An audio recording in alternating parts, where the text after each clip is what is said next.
Action.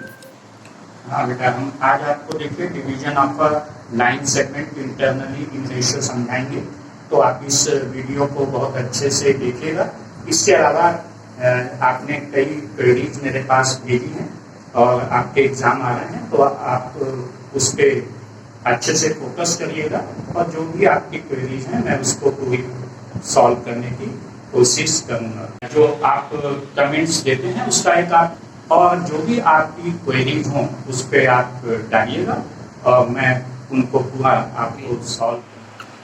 आज हम आपको समझा रहे हैं division of a line segment internally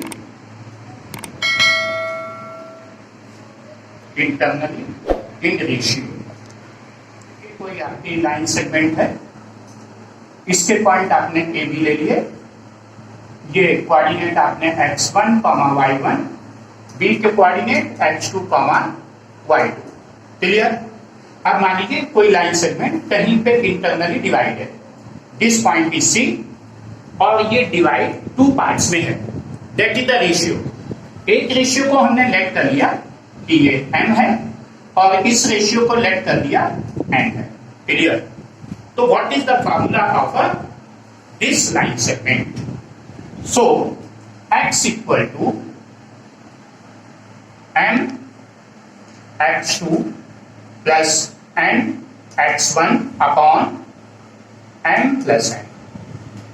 इससे हम x की वैल्यू निकाल देंगे। ये इधर the coordinate of a C x y आपने लेट करनी है। अब हमें y फाइंड करना है, तो y कैसे फाइंड होगा? m ratio y2 plus n ratio into किससे? y1 upon m plus n। तो इससे हम x और y को फाइंड आउट करेंगे। हाँ बेटा, ये एनसीईआरटी बेस्ड क्वेश्चन है, एनसीईआरटी में भी ये क्वेश्चन है। क्वेश्चन क्या है? Find the coordinate of point P with divide internally the joining of a point A coordinate 8,9 and the coordinate of a B is -7,4 in ratio 2:3। तो जो मैंने अभी आपको फार्मूला बताया है उसी पे ये बेस क्वेश्चन है। क्लियर? कैसे सॉल्व करेंगे? सॉल्यूशन देखें इसका।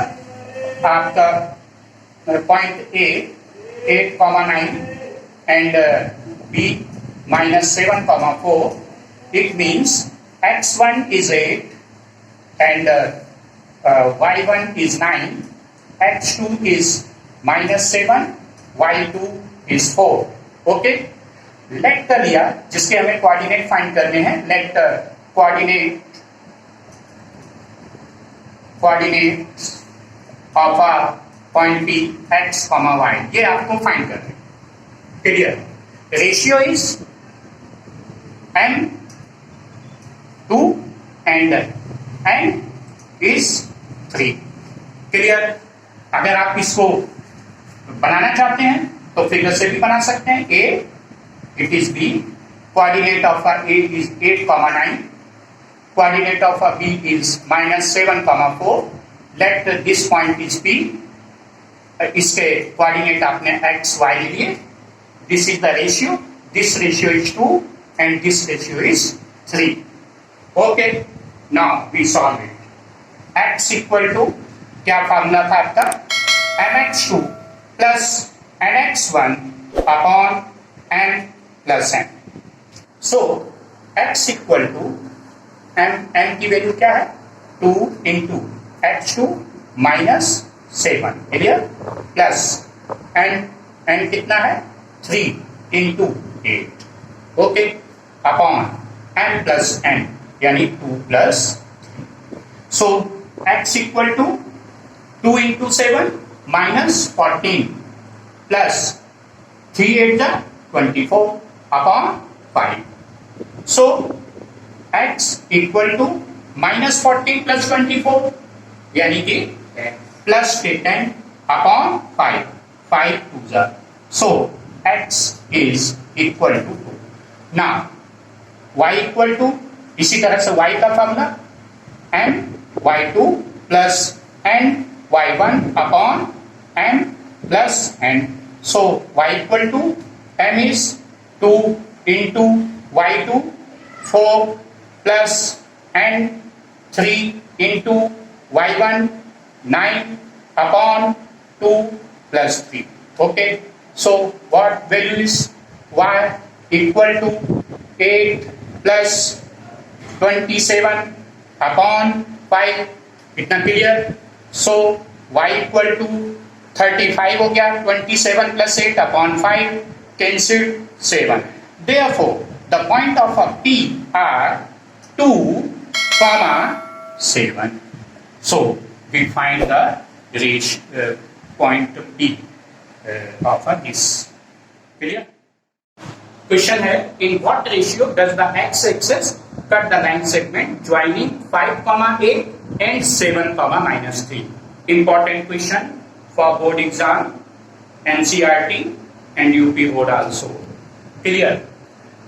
देखिए क्या आया कि इन व्हाट रेशियो का मीनिंग क्या है कि आपको m ratio n find out करना है, ये फाइंड आउट करना है.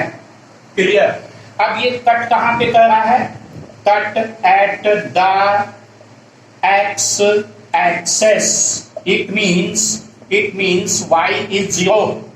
अगर कोई लाइन x एक्सिस पे कट कर रही है तो y is 0. Clear? It means हम y का फॉर्मूला लगा दें. So y equal to m y2 plus n y1 upon m plus n. Okay, तो y आपका क्या है? 0 इक्वल. क्लियर? m निकालना ही है आपको इंटू y2. देखिए y2 क्या बना जाके? -3. y2 क्या है आपका? -3. समझ गए ना? ये आपका है x1, ये आपका है y1, ये आपका है x2, ये आपका है y2. Okay, clear? So n into -3 plus n आपको फाइंड आउट करना है. y1 कितना है? 8 upon m plus n. Now cross multiply, तो 0 multiplied with m plus n equal क्या आ गया? -3m plus 8n. ये तो आपको पता ही है, कोई भी वैल्यू 0 से मल्टीप्लाइड हो तो 0 ही हो जाएगी. इट मीन्स ये पूरा 0 हो गया equal -3m plus 8n. Okay, m को इधर ले आए तो हम लिख सकते हैं 3m equal to 8n. Okay, m यहीं पे रखा, n को क्रॉस किया, 8 यहीं पे रखा, 3 को क्रॉस किया. देखें तो वैल्यू वही है 3m इक्वल 8n. कोई प्रॉब्लम? ये रेशियो बना लिया डिवीजन मेथड में, तो it means m ratio n is 8 ratio 3. Okay, इस तरह से